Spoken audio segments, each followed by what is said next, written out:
My teaching job changed mid-semester. Let's talk about it. Hi, I'm a music teacher and this is my life.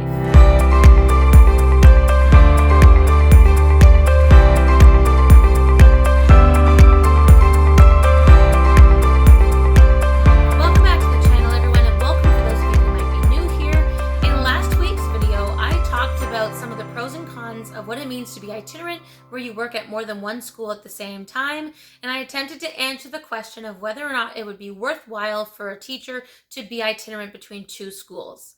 Well, by the time you're watching this video, I've actually been working at a different school in the afternoons than I was before, and I have switched from a temporary LTO position to a permanent contract position. So today's video is going to be a little story time talking about why I made the decision to go from temporarily itinerant to permanently itinerant between two buildings. But before we jump into the story, be sure to give this video a thumbs up, subscribe to the channel, and ring the notification bell so you stay up to date on all future videos about both music and teaching. So to give you a little bit of context here, like I mentioned in the video right before the beginning of the school year, I was going to be working at two different schools. Now I teach two classes in the morning at the same school where I was working permanently last year, but at the beginning of the semester, which where I live is September, I had an LTO position, which is a job where typically you're filling in for someone who's away for a maternity leave or a medical leave, paternity leave, but that person is entitled to their job when they come back, and so it's more of a temporary basis. It can be anywhere from 2 weeks up to a whole semester. And so for me, I ended up changing that when a list of contracts, which in teaching land is actually permanent work, was posted, and I was able to apply to a couple of different positions. The thing is, instead of these jobs starting in semester 2, all of the start dates on this list said starts immediately. And so to make a long story short, I applied and interviewed for two different positions, and I was the successful candidate for one class of teaching grade 10 civics and careers in the afternoon. Now, when I say grade 10 civics and careers, grade 10 civics is a half credit and careers is the other half credit. So jumping into this kind of job mid-semester actually works out really well because the previous teacher was able to finish teaching all of civics. And then when I jumped into that new school in the middle of the semester, I had a fresh start with careers. And so the students and I were both on day one of that same course. Only in this case, it's worth a half credit instead of a whole credit. So why did I decide to become permanently itinerant? Because if you remember from last week's video, which I'll link in the description below, you'll know that there are some drawbacks to working at two different schools. A big one being that you take more of your work home with you and you have to spend your lunchtime driving every day, which isn't always great in tough weather. And it's also a little tricky to balance back and forth between buildings when it comes to things like parent-teacher interviews or staff meetings, or even knowing what's going on in the building. Even this past week, there was a school board-wide event, and my two schools were dealing with that conference very differently. And so you have to be able to jump into different situations and try and take those things in stride. So why did I choose to do this? Well, like I mentioned earlier, at the beginning of the semester, I was only a part-time permanent employee at the school that I worked at in the morning. And so while an LTO is great as a way to supplement your income, if the goal is to be a full-time permanent teacher, then you want to try and increase your status if possible. So at the beginning of the school year, I was only 50% permanent, and then I had kind of like a 17% long-term occasional position. But when I replaced it with this other permanent position at this new afternoon school, I ended up getting an increase in my permanent status. And how this can really help is with pay when it comes to things like the breaks, right? So if you remember about my debunking myths about teaching video, which I can also link below, I talked about how a lot of people have this misconception about how teachers get paid for time when they're not working, but really all we do is get a pay cut for 10 months so that they can stretch it out over the 2 months that we're not working. And the same thing goes for things like March break when we're not working, but we still earn an income. And for things like the Christmas, New Year's holiday break and the summer break.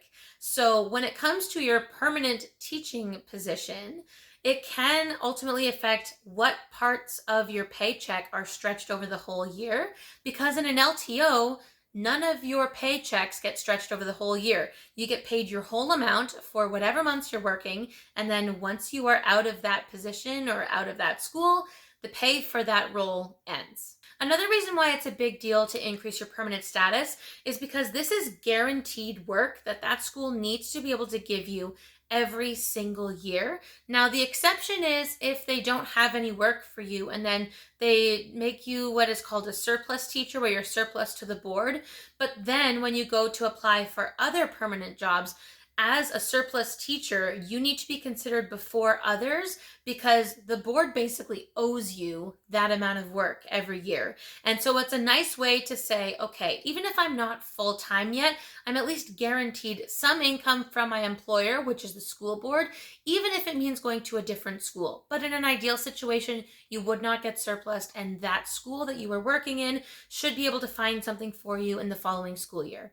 So I chose to switch schools for an increase in contract status. And I also chose to go to this school because, believe it or not, and I promise this wasn't planned, but this is actually the school where I had my very first long-term occasional teaching position. So many years ago, and this is pre-pandemic, after doing 2 whole years of just being a substitute teacher, I was finally able to get onto what was called the LTO list at the time, and I was able to finally start teaching my own class. And my very first job at this school actually started also teaching civics and careers, only back then I was only teaching civics. But essentially what happened was a teacher had left that school to go to another building, an increase in status. They needed someone right away. And so I was actually called in just to be a substitute teacher for the day. And I'll never forget, the vice principal said, "Hey, how about instead of substitute teaching for this gym class, we put you in the civics class? We see that it's one of your teaching subjects and we really need someone. Would you be able to do it?"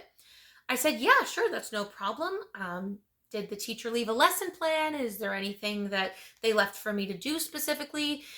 And the vice principal explained the situation to me, how no, the permanent teacher had left, and there was this elusive red binder. The vice principal said that there was this red binder where the teacher who was there before me had left everything in. And I asked the vice principal, "Well, do you know where this red binder is?" He says, "No, but the department head does." So we go up to the department head's office, and sure enough, that's like the one day he's not there because he's sick or on a field trip or something like that. But he wasn't in the building. So I'm scrambling through my Google Drive. I find a resource that I can use about the political spectrum, and I said, okay, I can teach this lesson, but I'm going to need someone to be able to print off a certain number of copies and bring them by the classroom. Because at the time, my school board didn't have the wireless printing setup that it does now, where I can print in any school, no problem. So I sent it to one of the office staff. They graciously printed and photocopied enough copies for everyone in the class.